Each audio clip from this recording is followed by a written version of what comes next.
waddanka Turkiga ayaa gargaar bini'aadanimo oo uu ku soo galay Soomaaliya xilli ay ka jireen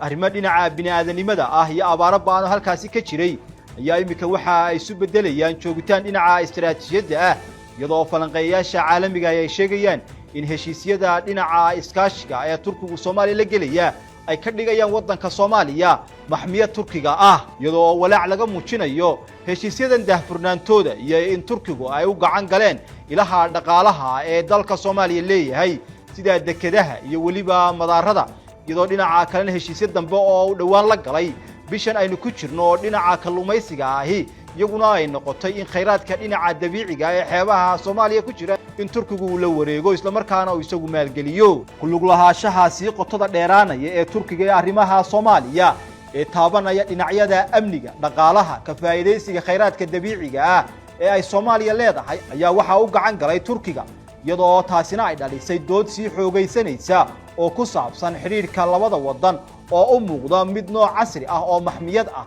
kaas oo Turkigu uu Soomaaliya ku ilaalinayo halkii uu noqon lahaa iskaashi caalami ah oo dhex mara laba wadan oo kala madax bannaan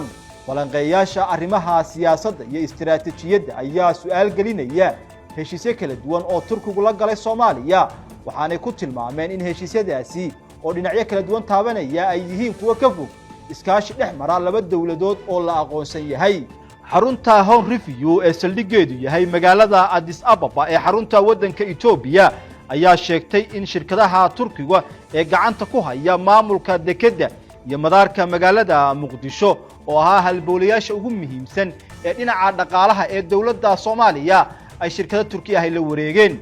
dhaqaalaha halkaasi ka soo baxa ayaa inta badan dibadda uga baxa waddanka Soomaaliya iyadoo shirkadaha Turkiduna halkaasi ay ka helaan faa'iido badan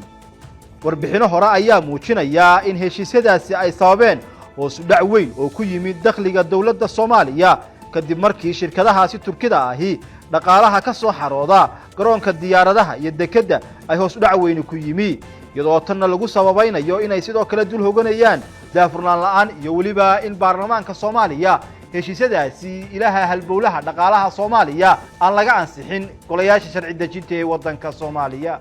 dhinaca amniga marka laga hadlayo waddanka Soomaaliya Turkidu waxa ay noqdeen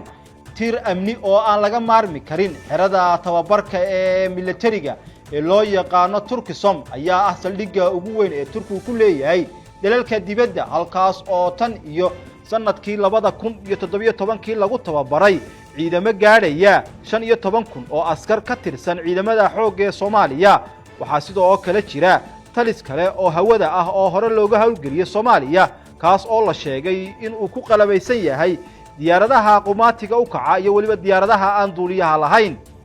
heshiis amni oo Soomaaliya Turkigu ay kala saxdeen sanadkii 2024 ayaa dhigaya in maraakiibta badda ee Turkidu ay muddo 10 sano ah ka hawlgalaan xeebaha Soomaaliya iyagoo ilaalinaya biyaha waddanka Soomaaliya iyadoo maraakiibta sidoo kale sahmin dhinaca khayraadka dabiiciga ee ku duugan xeebaha Soomaaliya la galay